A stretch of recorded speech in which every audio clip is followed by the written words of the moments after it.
Hi Sumit, in this video we'll be learning how to sew a detachable yoke. My name is Veronica Adams Eze. Welcome to Vera Adams YouTube channel. Without wasting time, let's get started. So I already have this pattern cut out from a previous video that I made. So if you don't know how to cut this out, you can go back to my previous video on how to draft and cut a detachable yoke. In that video, I drafted two types of back, the A and the B type. The A is the regular back that we all know, while the B is the one that you can see here on the screen. So you can decide which type of back you want, but for this video, we'll be using the B type, which is this type. So right here, we have the front pattern. I'm bringing it close to the camera so that we can see it well. And of course the back pattern, which I'll go ahead to cut out on the fabric.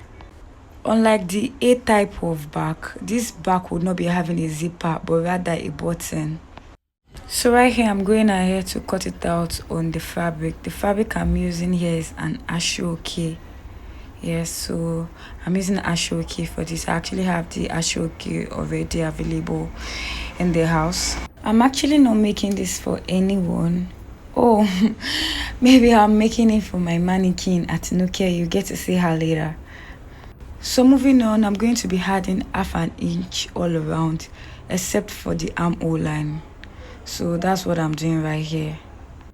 So I started from the curve at the hem up to the side and here at the shoulder, and I'm going to extend it to the neckline as well. So I'll go ahead right now to cut it out, following what I traced out, the half an inch that I added to the sides. Hey guys, I want to say a very big thank you for 200 subscribers. You all made it happen. So if you're watching this video and you haven't subscribed yet, please do so. So right here, I'm almost done cutting for the front bodies.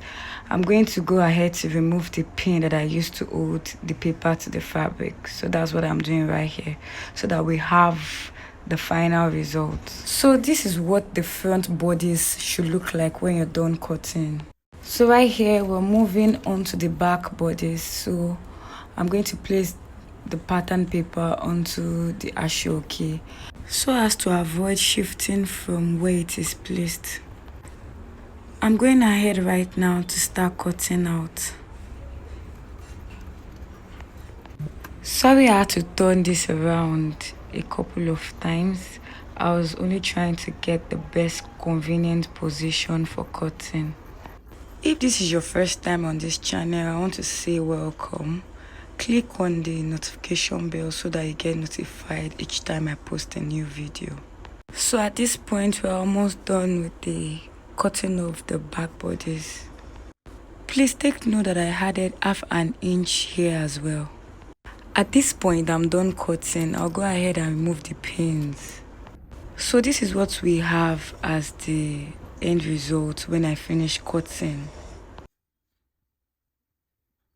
So right here we have the front bodies. So I'm going to go ahead to join it to the back bodies. So I'll be taking one end of the back bodies and I'll be joining it with the front bodies. I'm going to be using the pin right here, so it will be easy for me to sew it down.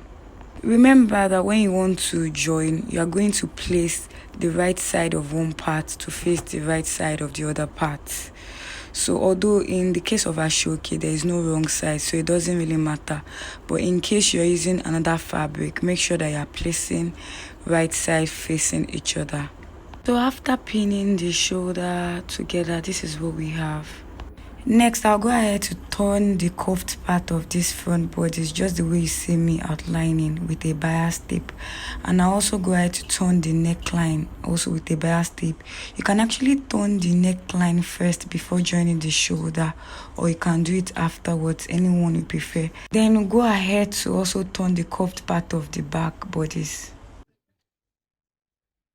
Right here, I'm going to go ahead to cut out the sleeves. Actually, this is what I have left of the ashoke fabric, so I folded into 4. So next is to take the sleeve length, which is 22. I'm going to be using 22 because I don't really have much fabric, so you can use the length of your choice. I'm going ahead to trace out the curve of the sleeve, and I'm going to measure the armhole. The armhole I'm using is 20. I'm going to add 1 inch for the sewing allowance. From that point, I'm going to connect downwards as if I'm drawing an A line. It is really not so pronounced because of the shortage of fabric. So you can go ahead and make yours as pronounced as you want, depending on the fabric that you have available. Because I don't want the hem to be straight, I'm going to be going up by 2.5 inches, and from there I'll curve it inwards, just the way you see me do right here. You can do 3 inches if you want it more curvy. Next, I'll go ahead to start cutting it out. I later realized that I was using my paper scissors to cut it, so it was really hard to move it around. I didn't realize until I was done. So you really want to work with a sharp scissors whenever you're cutting on your fabric, especially if you're cutting a thick fabric.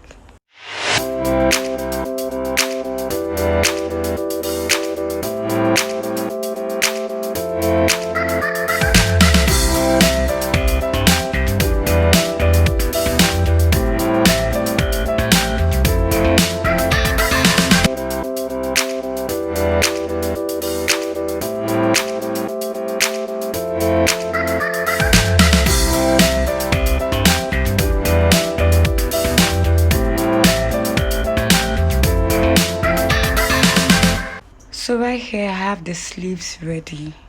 So I went ahead to notch the midpoint of the sleeve. At this point, I've gone ahead to pin the sleeve down to the armhole of the bodies. So I've done for one end, so I'm doing for the other end, and I'm taking it from that notch part. The notch part must align with the point at which the front and the back shoulder was joined together. So right here I've gotten to the finish line, and here is what I have at the end of it. The next thing to do is to connect it from the side all the way through to the hem of the sleeve, just the way I'm doing right here. I'm using the pin to hold it down, then I'll go ahead to sew it. Make sure that the exact same allowance that you added when cutting is what you use when you want to sew it. At this point, I'm done sewing. I have attached the sleeve to the bodies. I have turned the neckline with bias tape and also the curved part of the front and the back bodies. And here's what we have at the end of the day. So I decided not to search this with an overlocker since I didn't make it for anyone in particular. I just made this for the sake of this tutorial. Remember that I talked about Atinuke? Yes, my mannequin. Here she is, looking all fine. I hope you found this video useful. If you did, please subscribe and click on the like button and share to family and friends that are soulmates. Till I see you in my next video. Bye.